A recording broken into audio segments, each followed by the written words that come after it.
اپنی پہچان کے لیے جب ہم قرآن مجید سے مدد لیتے ہیں تو اللہ تعالیٰ نے قرآن مجید میں دو طرح کی دشمنوں کا ذکر کیا ہے، جن میں ایک شیطان اور دوسرا نفس ہے، یعنی نفسی انسانی۔ شیطان کھلا دشمن اور نفس چھپا ہوا دشمن ہے۔ شیطان کے بارے میں علم عام ہے، مگر نفس کا علم دشوار اور پوشیدہ ہے۔ قرآن مجید میں تزکیہ نفس کا ذکر بار بار آیا ہے، مگر تزکیہ نفس تب ممکن ہے جب ہمیں نفس کا پہچان ہو تو ہم اسے پاک کر سکتے ہیں۔ تو آئیے آج نفس کی پہچان کا آغاز کرتے ہیں۔ بنیادی طور پر نفس کی تین حصے ہیں: نمبر 1 جسم، نمبر 2 حواس خمسہ، نمبر 3 ذہن۔ ہم ترتیب سے تینوں کا مشاہدہ کرتے ہیں۔ نمبر 1، جسم ایک رونمائی ہے۔ یہ ایک حیاتیاتی مادہ ہے۔ جسم ایک زندہ چیز نہیں ہے، کیونکہ جسم میں حواس خمسہ موجود نہ ہو، دماغ کام نہ کر رہا ہو تو جسم کا مثال ایک مردہ شے کی ہے۔ در حقیقت جسم کا عقل سے کوئی تعلق نہیں۔ جسم کی دو کام ہے: بچاؤ اور افزائش نسل۔ جسم صرف بھوک مٹانے اور اپنی پیداوار بڑھانے میں دلچسپی رکھتا ہے، اسے باقی کسی شے سے کوئی غرض نہیں۔ جسم مٹی سے بنا ہے۔ انسان کو دنیا میں صرف ایک لباس کی صورت عطا کیا جاتا ہے، ایک ایسا لباس جو انسان کا اپنا نہیں بلکہ اس زمین کا ہے۔ وجود اس دھرتی کا ہے جو موت کے وقت اسی دھرتی کو سونپا دیا جائے گا۔ جسم کوئی ادار کو لٹا دیتا ہے، اس طرح مٹی کا وجود مٹی لے لیتی ہے۔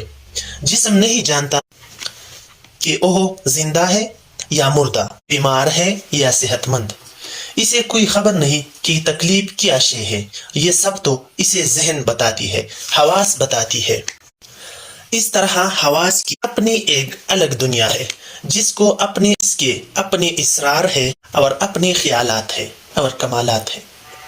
حواس خمسہ بنیادی طور پر 5 ہے: دیکھنا، سننا، چکھنا، سونگھنا، چھونا یا محسوس کرنا۔ یہ جسم کے لیے معلومات اکٹھا کرتی ہے اور ذہن تک پہنچاتی ہے۔ ان کا کام جسم ذہن سے مل کر خواہش کو جنم لیتی ہے۔ حواس کو کام کرنے کے لیے مخصوص اعضاء دی گئی ہے۔ بصارت کے لیے آنکھ، سماعت کے لیے کان، چکھنے کے حس کے لیے زبان، سونگھنے کے لیے ناک استعمال ہو رہی ہے، اور چھونے یا محسوس کرنے کے لیے پورے جسم کا مدد لیا جاتا ہے۔ یہ تعریف صرف طبی نقطۂ نگاہ سے نہیں بلکہ اللہ تعالیٰ ایک تخلیق سے ہزاروں نہیں لاکھوں مقاصد حاصل کرتا ہے۔ جیسے ناک صرف سونگھنے کے لیے نہیں بلکہ سانس لینے کے لیے بھی استعمال کی جاتی ہے۔ یہاں حواس کا بیان صرف اپنی پہچان کے لیے ہے۔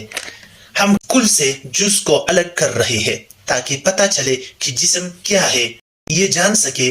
حواس کے پاس اپنا کوئی علم نہیں۔ اب ذہن کی طرف آتے ہیں۔ ذہن کے بغیر حواس کے پاس جو معلومات ہے کسی کام کی نہیں ہے۔ ایک نظر ذہن کو بھی دیکھتی ہے۔ ذہن انسانی جسم میں یادداشت کا مرکز و محور ہے۔ یہ ڈیٹا سینٹر ہے، تجزیہ کار ہے۔ یہ تمام جسم اور حواس پر حکمران ہے۔ حواس باہری دنیا کی معلومات اسے مہیا کرتی ہے۔ اس انفارمیشن کی مدد سے اور ماضی کی غلطیوں اور تجربات کو مد نظر رکھتے ہوئے ایک تجزیہ کار کی حیثیت سے فیصلہ صادر کرتا ہے۔ جسم اور حواس جسے ماننے کی پابند ہوتی ہے۔ یہ بھی جاننا چاہیے کہ ذہن اور دماغ دونوں الگ ہیں مگر ایک دوسرے سے جڑے ہیں۔ جیسے جسم مادی اور روح غیر مادی ہے، اسی طرح دماغ مادی اور ذہن غیر مادی ہے۔ ذہن دماغ کے ذریعے تمام جسم انسانی سے جڑے ہیں۔ نفس انسان ان 3 حصوں سے مل کر بنا ہے: جسم، ذہن اور حواس۔ یہ تینوں ایک دوسرے کے بغیر بیکار ہے۔ کسی ایک کی دوسرے کی بغیر کوئی حیثیت نہیں ہے۔